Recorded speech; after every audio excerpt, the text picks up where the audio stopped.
Hello everyone, सभी लोगों को नमस्कार। देखो, हम लोगों ने पिछले टर्न पे डस्ट पार्टिकल और वाटर वेपर इन सब पे डिस्कशन किया था।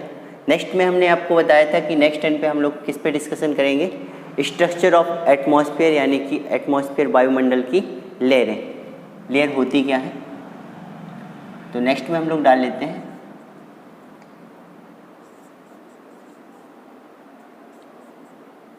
Structure of atmosphere.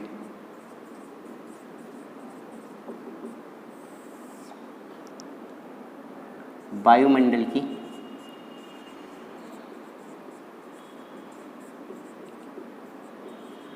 संरचना। ठीक, क्या होता है वायुमंडल की संरचना? देखो, यहाँ पे हम लोगों को पता है कि वायुमंडल में कुछ ऐसे परतें होती है। जैसे फर्स्ट में हम लोगों को पढ़ना होता है ट्रोपोस्फीयर, सेकेंड में हम लोग पढ़ते हैं स्ट्रेटोस्फीयर,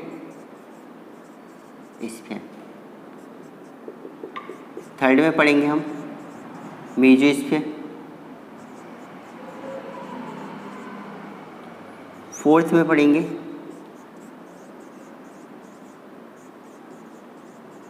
आयनोस्फीयर एंड 5 में होगा एक्सोस्फीयर। ठीक है, जैसे ट्रोपोस्फीयर को हम लोग कहते हैं क्षोभ मंडल, स्ट्रेटोस्फीयर होगा आपका समताप मंडल, मेसोस्फीयर होगा आपका मध्यमंडल, आयनोस्फीयर को हम लोग बोलते हैं आयन मंडल, और एक्सोस्फीयर मतलब बहिर्मंडल। ऐसे करके हमें इन लोगों को डिस्कशन करेंगे, इन सब चीज़ों को, कि स्ट्रक्चर ऑफ एटमॉस्फेयर में हम लोगों को क्या करना है, एटमॉस्फेयर की लेयरों को पढ़ना है कि ट्रोपोस्फीयर, स्ट्रेटोस्फीयर, मेसोस्फीयर, आयनो एंड एक्सोस्फीयर। ये क्षोभ मंडल होता क्या है, स्ट्रेटोस्फीयर में क्या क्या होता है, मध्यमंडल में क्या क्या होता है, इन सब चीज़ों पे हम लोगों को क्या करना है, डिस्कशन करना है। सबसे पहले हम लोग यहाँ पे इनको चलो थोड़ा सा और देख लेते हैं कि इनकी हाइट के अकॉर्डिंग कि इन्हें कैसे रखा गया है। कि जैसे मान लीजिए कि जैसे कोई अर्थ है, अर्थ के चारों ओर ही होता है एटमॉस्फेयर। हमने उसका छोटा सा पार्ट यहाँ पे निकाल के रखा है कि जैसे ये हो गई इक्वेटर और ये हो गए पोल, ठीक, और ये हो गई हमारी पृथ्वी की सरफेस। अब अगर हम बात करें कि ट्रोपोस्फीयर कितनी हाइट तक होता है, तो हमें याद रखना है कि ट्रोपोस्फीयर कुछ ऐसे होगा कि यहाँ पे 18 किलोमीटर की ऊंचाई तक और यहाँ पे 8 किलोमीटर की ऊंचाई तक।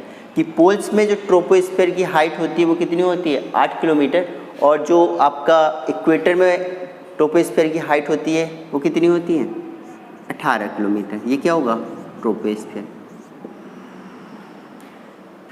नेक्स्ट में आप लोगों का होगा स्ट्रेटोस्फीयर, जिसकी हाइट होती है 50 किलोमीटर।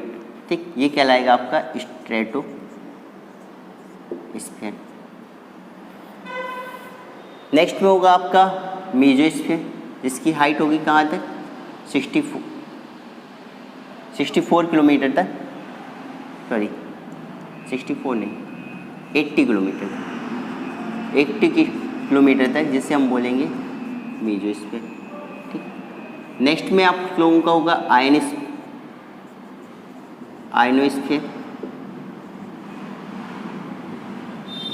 जिसकी हाइट होगी आपकी 640 किलोमीटर की ऊंचाई तक, क्या मिलेगा, आयनोस्फीयर।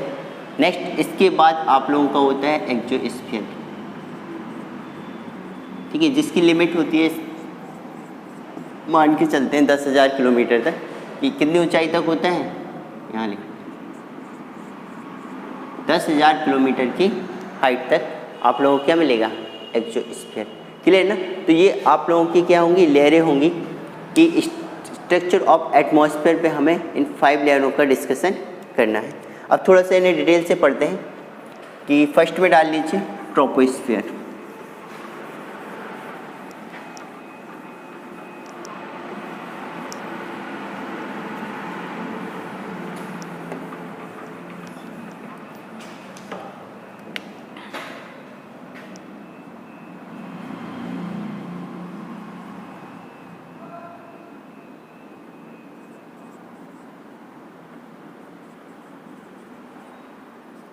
ट्रोपोस्फीयर क्षोभ मंडल। अब देखो जैसे हमने यहाँ पे देखा है तो क्षोभ मंडल क्या होगा कि पृथ्वी की सबसे फर्स्ट पॉइंट में कि सबसे लोअर लिमिट, ठीक है, कि पृथ्वी की मतलब एटमॉस्फेयर की सबसे निचली सतह,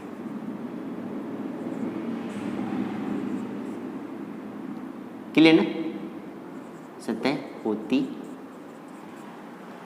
ट्रोपोस्फीयर क्या होती है कि एटमॉस्फेयर की सबसे निचली सतह होती है।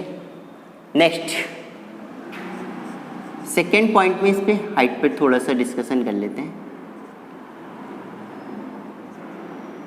हाइट, अब देखो हाइट का यहाँ पे ये बात इम्पॉर्टेंट है कि सर यहाँ पे ट्रोपोस्फीयर में इक्वेटर में 18 किलोमीटर एटमॉस्फेयर है, पोल्स में 8 किलोमीटर एटमॉस्फेयर है, ऐसा क्यों?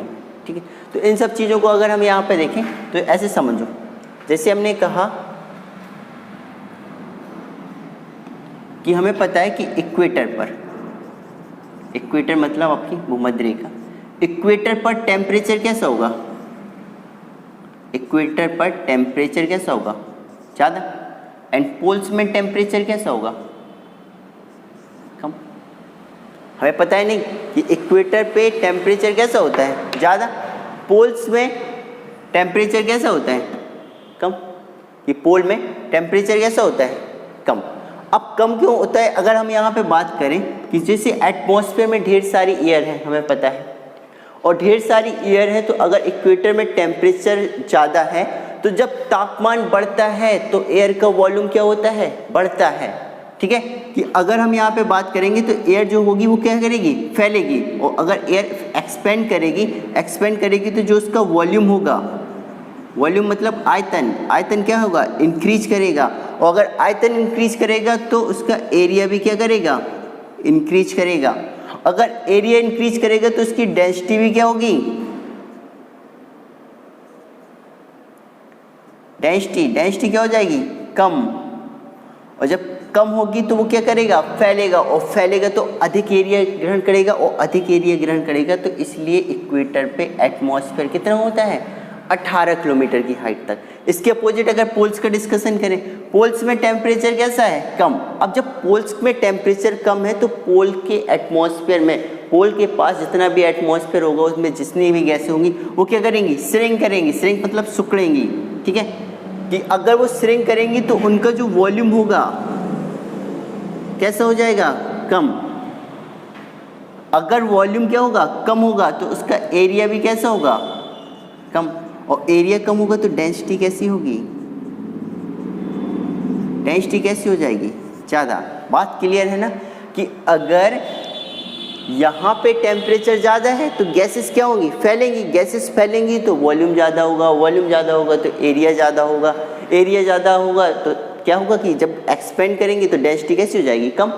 और जब डेंसिटी कम होगी और वॉल्यूम ज़्यादा होगा, एरिया ज़्यादा होगा तो इक्वेटर पर एटमॉस्फेयर की हाइट भी कैसी होगी? ज़्यादा होगी। और पोल पर डिस्कशन करें तो पोल पर वॉल्यूम क्या टेम्परेचर क्या होता है? कम होता है। अब कम होगा तो एयर क्या होगी? सिकुड़ेगी तो वॉल्यूम घटेगा, वॉल्यूम घटेगा तो एरिया घटेगा। क्लियर सी बात ना? तो पोल्स पर एटमॉस्फेयर कितनी ऊंचाई तक होता है? 8 किलोमीटर की ऊंचाई तक। बात क्लियर ना कि इक्वेटर पर एटमॉस्फेयर, जो ट्रोपोस्फीयर का एटमॉस्फेयर होता है, ट्रोपोस्फीयर की हाइट होती है वो कितनी होती है? 18 किलोमीटर। और पोल्स पर जो ट्रोपोस्फीयर की हाइट होती है वो कितनी होती है? 8 किलोमीटर। क्लियर सी बात ना? तो ये हो गई इनकी हाइट का डिस्कशन कि हाइट कितने ऊंचाई तक होती है। क्लियर ना? तो हाइट यहाँ पे अगर हम बात करें ऐसे पॉइंट करके लिख लीजिए, ये तो समझ लिया कि इक्वेटर पर हाइट होगी 18 किलोमीटर एंड पोल्स में हाइट होगी 8 किलोमीटर। क्लियर सी बात? नेक्स्ट आता है टेम्परेचर वेरिएशन। इसमें टेम्परेचर वेरिएशन भी होता है। ठीक है, टेम्परेचर वेरिएशन मतलब तापमान में क्या होता है? बदलाव आता है।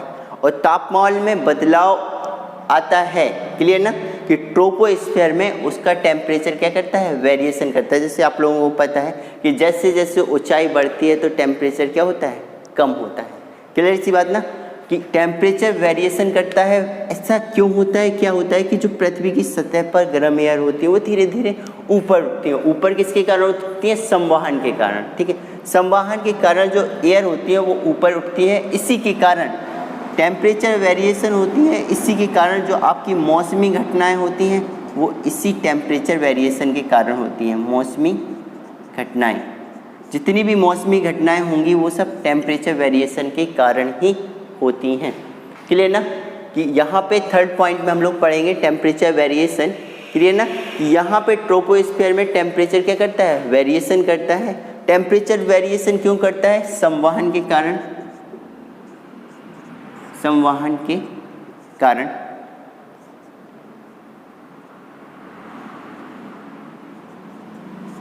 संवहन के कारण टेम्परेचर क्या करता है, वेरिएशन करता है, जिसमें क्या है, मौसमी घटनाएं होती हैं। क्लियर सी बात ना, ये हो गई आपका टेम्परेचर वेरिएशन। नेक्स्ट में हम लोग इस पे डिस्कशन करेंगे बहुत इंपॉर्टेंट चीज ट्रोपोस्फीयर में, कि हमें यहाँ पे समझना होगा लैप्स रेट के बारे में, ह्रास दर। इसको हम लोग ऐसे लिखते हैं, thermal lapse rate.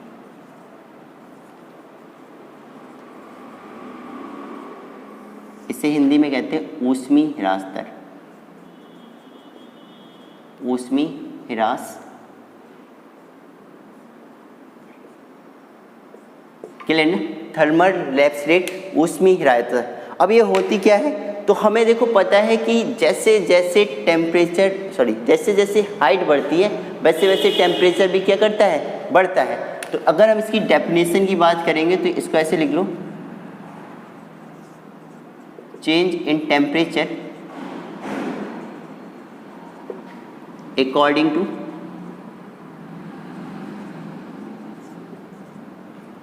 To height.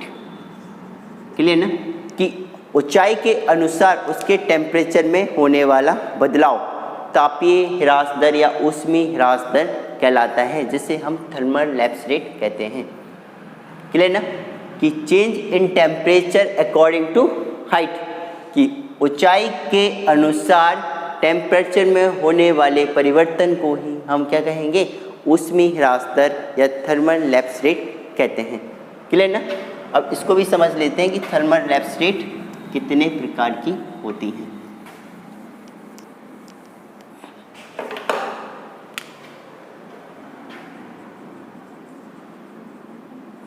Thermal lapse rate,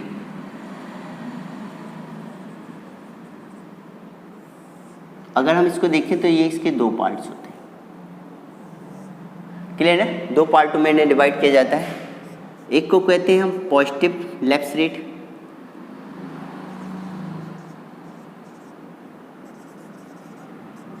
एक को हम बोलते हैं negative lapse rate. Positive lapse rate और नेगेटिव लैप्स रेट, अब इन्हें थोड़ा सा समझ लेते हैं कि पॉजिटिव लैप्स रेट होती क्या है।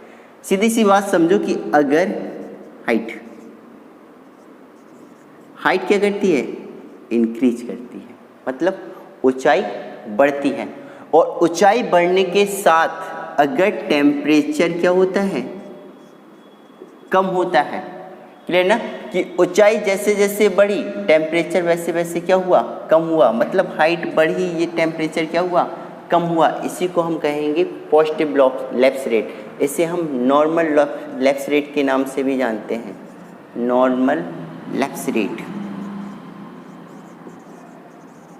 सामान्य ह्रास दर।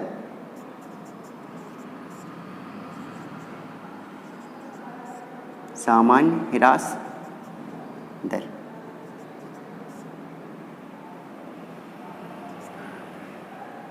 क्लियर ना, नेगेटिव लैप्स रेट की बात करें, अगर हाइट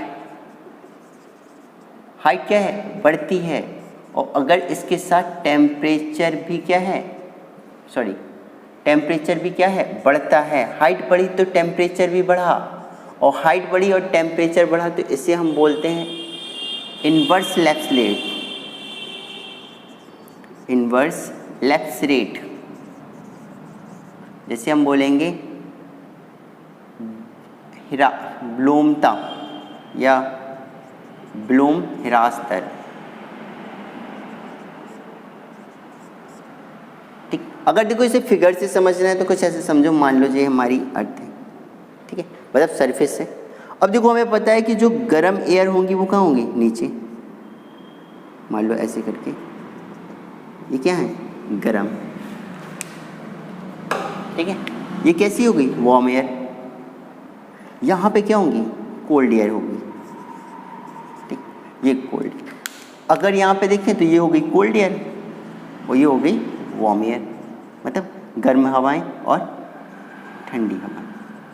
अब हमें पता है कि जो गर्म हवाएं होंगी वो संवहन के कारण ऊपर जाएंगी, और जब ऊपर जाएंगी तो यहाँ का टेम्परेचर कैसा होगा, कम होता जाएगा। क्लियर ना, हाइट ऐसी बढ़ती जाएगी, जो गर्म हवाएं हैं वो धीरे धीरे होकर ठंडी होती जाएंगी। क्लियर ना बात। तो जब हम यहाँ से बात करेंगे कि जैसे जैसे ऊंचाई बढ़ी तो ऊपर का टेम्परेचर वैसे वैसे क्या होगा, ऊपर जाने पर टेम्परेचर डिक्रीज हो जाएगा, और टेम्परेचर डिक्रीज होगा तो उसी को हम बोलेंगे नॉर्मल लैप्स रेट।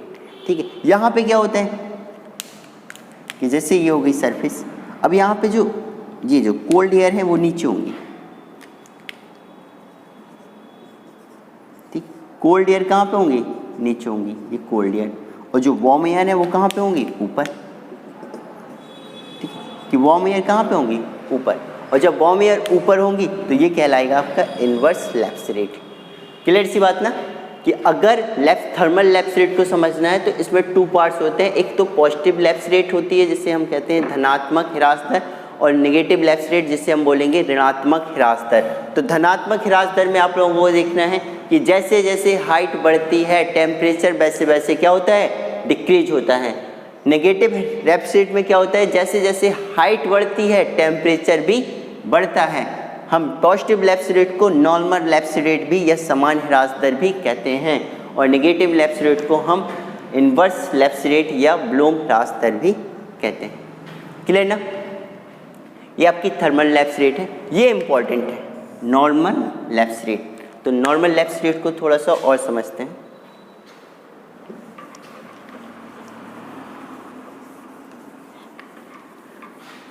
आप लोग पढ़ रहे हो ना, देखो रोज के रोज वीडियो आप लोगों को मिल जाते हैं तो उन पे अध्ययन करते रहो। मैं आप लोगों का सिलेबस बिल्कुल विधिवत कंटिन्यू करता रहूँगा कि टॉपिक वाइज टॉपिक्स, तो आप लोगों को समस्याएं ज़्यादा नहीं होंगी।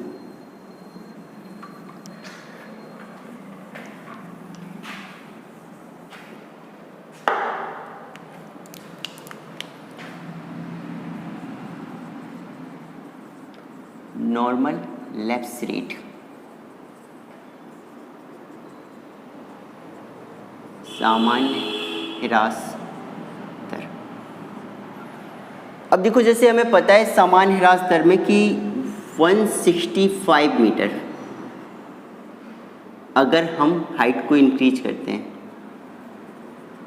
हाइट को 165 मीटर पृथ्वी से ऊपर चलते हैं, मतलब हम पृथ्वी की सतह से 165 मीटर ऊपर जाते हैं, तो जो टेम्परेचर में गिरावट आती है वो टेम्परेचर में गिरावट कितनी की आती है, 1 डिग्री सेंटीग्रेड। या हम कहते हैं 1 किलोमीटर में लगभग 6.5 डिग्री सेंटीग्रेड टेम्परेचर क्या होता है, कम होता है। क्लियर ना, कि अगर हम 165 मीटर की ऊंचाई पर जाएंगे तो टेम्परेचर क्या होगा, 1 डिग्री सेंटीग्रेड कम होगा, और यही चीज़ 1 किलोमीटर की ऊंचाई पे करते हैं तो टेम्परेचर कितना होता है, something normal 6.5 degree centigrade temperature क्या होता है, कम होता है। क्लियर ना, ये आपका नॉर्मल लैप्स रेट होगा। अब इसे अगर समझना है कि ऐसा क्यों होता है तो इसको भी थोड़ा समझ लेते हैं। जैसे मान लीजिए ये अर्थ है, अब अर्थ के चारों ओर क्या होगा, एटमॉस्फेयर होगा। क्लियर ना, ये अर्थ है और अर्थ के चारों ओर क्या है, एटमॉस्फेयर होगा। क्लियर सी बात, ये क्या है, एटमॉस्फेयर है। अब इसमें क्या होंगे कि कुछ पार्टिकल क्या होंगे, हैवी होंगे, और कुछ पार्टिकल्स क्या होंगे, हल्के होंगे। अगर हम यहाँ पे डिस्कस करें, यहाँ पे डिस्कस करें कि जैसे हमने इसे मान लिया 1 पार्ट, ये हो गया 2 पार्ट। यहाँ पे डिस्कस करें कि जैसे अगर हम यहाँ पे बात करें कि जो हैवी पार्टिकल होंगे वो कहाँ पे होंगे और जो हल्के पार्टिकल होंगे वो कहाँ पे होंगे। नेक्स्ट में अगर डिस्कस करें कि डेंसिटी पे डिस्कस करें कि डेंसिटी कहाँ की ज़्यादा होगी, पृथ्वी के पास की डेंसिटी ज़्यादा होगी या पृथ्वी से दूर की डेंसिटी ज़्यादा होगी। इन पे अगर हम देखें तो आप लोगों को पता है कि यहाँ पे क्या होता है कि पृथ्वी का ग्रेविटेशनल फोर्स काम करता है, ग्रेविटी, और पृथ्वी की ग्रेविटी के कारण जितने भी हैवी पार्टिकल होते हैं, जितने भी हैवी पार्टिकल होते हैं वो क्या होते हैं, पृथ्वी की सतह से निकट आ जाते हैं। और जब पृथ्वी की सतह से हैवी पार्टिकल्स होंगे तो जहाँ पर हैवी पार्टिकल्स होंगे क्या होंगे, ज़्यादा पार्टिकल्स होंगे, तो वहाँ पे क्या होगा, डेंसिटी कैसी होगी, डेंसिटी भी कैसी होगी, हैवी पार्टिकल्स जहाँ पर होंगे वहाँ पे डेंसिटी भी कैसी होगी, ज़्यादा होगी।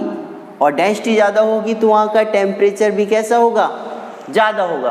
बात समझ में आई ना कि अगर पृथ्वी के पास क्या है, चूँकि पृथ्वी के पास अपनी ग्रेविटी है और ग्रेविटी के कारण जितने भी हैवी पार्टिकल्स होंगे वो क्या होंगे, पृथ्वी उसे आकर्षित कर लेगी, और आकर्षित कर लेगी तो यहाँ पे हैवी पार्टिकल्स की डेंसिटी कैसी हो जाएगी, ज़्यादा। अब अगर डेंसिटी ज़्यादा हो जाएगी तो टेम्परेचर भी कैसा होगा, ज़्यादा। तो इसीलिए कहते हैं इक्वेटर पर, पृथ्वी के पास जितना भी एटमॉस्फेयर होता है उसका टेम्परेचर क्या होता है, और ज़्यादा। और जैसे जैसे हम ऊपर जाएंगे, जैसे जैसे ऊपर जाएंगे तो हमें जो गैसेस हैं या जो एयर है वो कैसी होती जाएगी, पार्टिकल्स, वो हल्के पार्टिकल्स होते जाएंगे, उनके बीच पे डेंसिटी कैसी होती जाएगी, कम होती जाएगी। और डेंसिटी कम होगी तो टेम्परेचर भी क्या होगा, कम होगा। क्लियर सी बात ना कि अगर हम पृथ्वी की सतह के पास देखेंगे तो क्या होगा, हैवी पार्टिकल्स क्या होंगे, ज़्यादा होंगे। हैवी पार्टिकल्स किस लिए ज़्यादा होंगे, क्योंकि वहाँ पे पृथ्वी की ग्रेविटी काम कर रही है, ग्रेविटी के कारण वो सबको आकर्षित कर लेती है। और जब आकर्षित करेगी तो यहाँ पे क्या होगा, ढेर सारे पार्टिकल्स होंगे जिससे उसकी डेंसिटी क्या होगी, बढ़ जाएगी। और डेंसिटी बढ़ जाएगी तो उसका टेम्परेचर भी क्या होगा, इंक्रीज होगा, मतलब टेम्परेचर क्या होगा, ज़्यादा होगा। लेकिन जैसे जैसे हम ऊंचाई पर आएंगे तो हल्के पार्टिकल्स मिलेंगे, हल्के पार्टिकल्स होंगे, थोड़ा दूर दूर होंगे तो उनकी डेंसिटी कैसी होगी, कम होगी। और डेंसिटी कम होगी तो हम कहेंगे वहाँ पे टेम्परेचर क्या होगा, डिक्रीज होगा। बात समझ में आई कि अगर हम पृथ्वी की सतह से ऊपर की ओर बढ़ते हैं तो क्या होता है, टेम्परेचर कम होता है। मतलब 165 मीटर की ऊंचाई पे टेम्परेचर 1 डिग्री सेंटीग्रेड क्या होता है, कम होता है। क्लियर ना। नेक्स्ट पे हम लोग इसी पे, ये नॉर्मल लैब स्टेट हो गए, इसी पे हम कंटिन्यू करेंगे।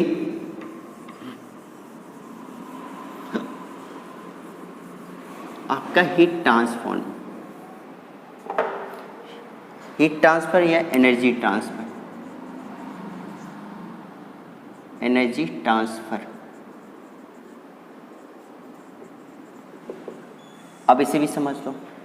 हमने अभी आपको बताया कि हाइट के इंक्रीज करने पर जो एयर की डेंसिटी होगी, वो कैसी हो जाएगी, कम। जब एयर की डेंसिटी कम होगी तो हीट ट्रांसफर भी कैसा होगा, कम होगा। सीधी सी बात कि एयर की डेंसिटी कम हो जाएगी तो हीट ट्रांसफर भी क्या हो जाएगा, कम। क्लियर ना। हाइट जैसे जैसे ऊपर जाएगी एयर की डेंसिटी कम होगी, क्योंकि यहाँ पे हीट ट्रांसफर क्या होगा, ज़्यादा, टेम्परेचर ज़्यादा हो जाएगा। और यहाँ पे क्या है, एयर डेंसिटी कम हो जाएगी। और जब ऊपर जाएंगे तो एयर डेंसिटी कम होगी तो हीट का ट्रांसफ़र भी क्या होगा, कम होगा। और जो हीट का ट्रांसफ़र होता है वो किस पे डिपेंड करेगा, डिपेंड ऑन टेरेस्ट्रियल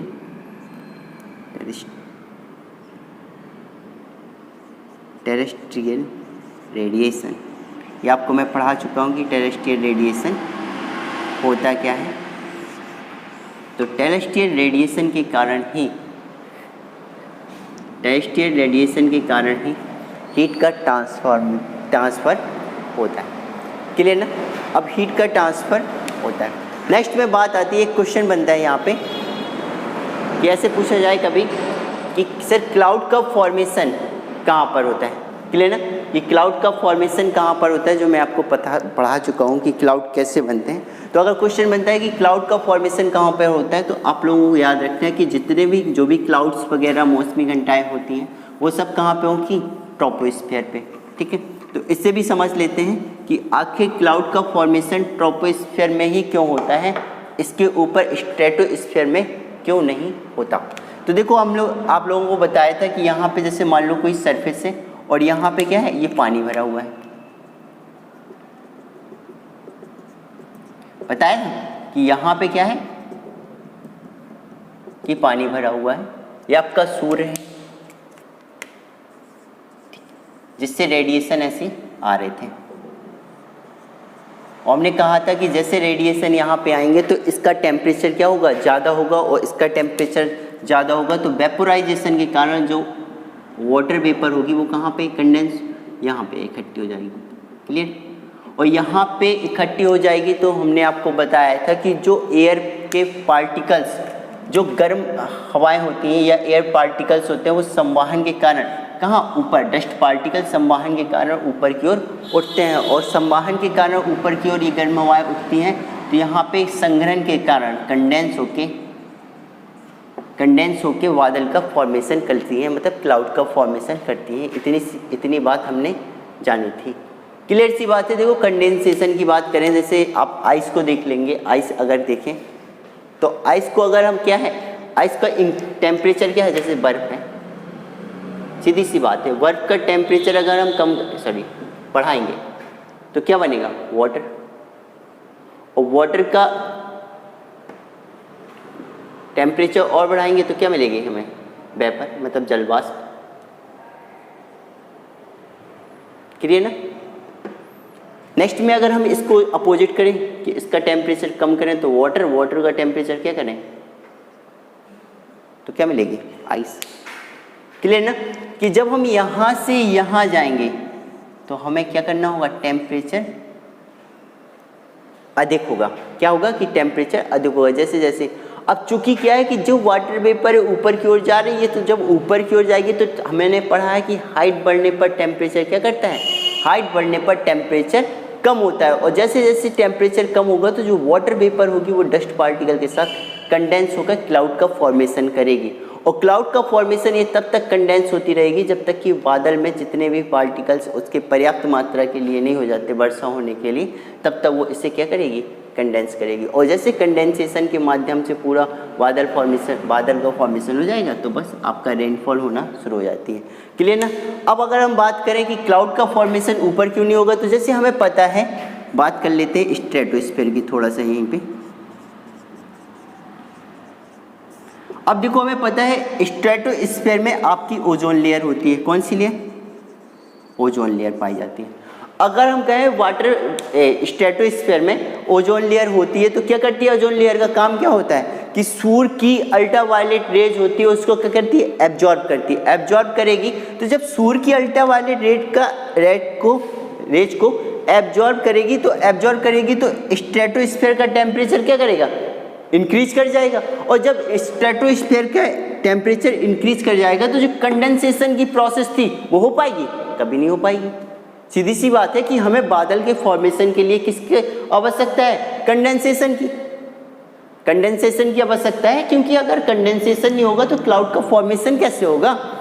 क्लियर सी बात कि क्लाउड के फॉर्मेशन के लिए हमें कंडेंसेशन की आवश्यकता है। चूंकि स्ट्रेटोस्फीयर में ओजोन लेयर होती है, और ओजोन लेयर क्या करती है कि जो आपकी सूर्य की किरणें होती हैं, सूर्य का रेडिएशन जो होता है अल्ट्रावायलेट रेडिएशन, उसे क्या करती है, एब्जॉर्ब करती है। और जब सूर्य के रेडिएशन को एब्जॉर्ब करेगी तो यहाँ पे स्ट्रेटोस्फीयर का टेम्परेचर क्या होगा, इंक्रीज कर जाता है। और स्ट्रेटोस्फीयर का टेम्परेचर जैसे ही इंक्रीज करता है तो कंडेंसेशन की प्रोसेस नहीं हो पाती है, और जब कंडेंसेशन की प्रोसेस नहीं हो पाएगी तो आपके क्लाउड का फॉर्मेशन भी नहीं हो पाता। क्लियर ना। अगर कभी पूछा जाए आपसे कि क्लाउड का फॉर्मेशन स्ट्रेटोस्फीयर में क्यों नहीं होता है, तो आप वहाँ पे कहेंगे कि यहाँ पे ओजोन लेयर पाई जाती है जिसके कारण कंडेंसेशन की प्रोसेस नहीं हो पाती है, इसलिए यहाँ पे क्लाउड का फॉर्मेशन नहीं हो पाता है। ठीक है, लगी याद इस पर। ये देख लेते हैं कि जैसे अभी आप लोगों ने पढ़ा था कि जैसे ये इस सतह थी, और ये क्या है, ट्रोपोस्फीयर। ये 18 किलोमीटर, ये 8 किलोमीटर, ठीक है। नेक्स्ट में यहाँ की बात करते हैं, थोड़ा सा और देखते हैं।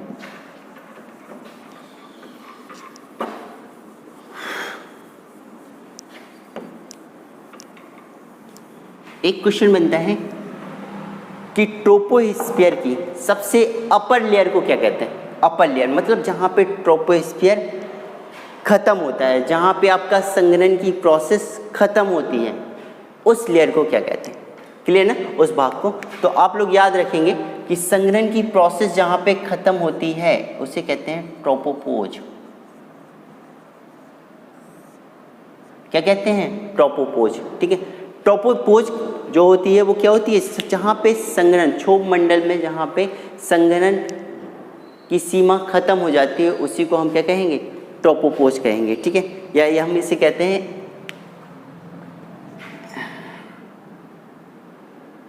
अपर लिमिट ऑफ, या ऐसे लिख लो, क्षोभ मंडल की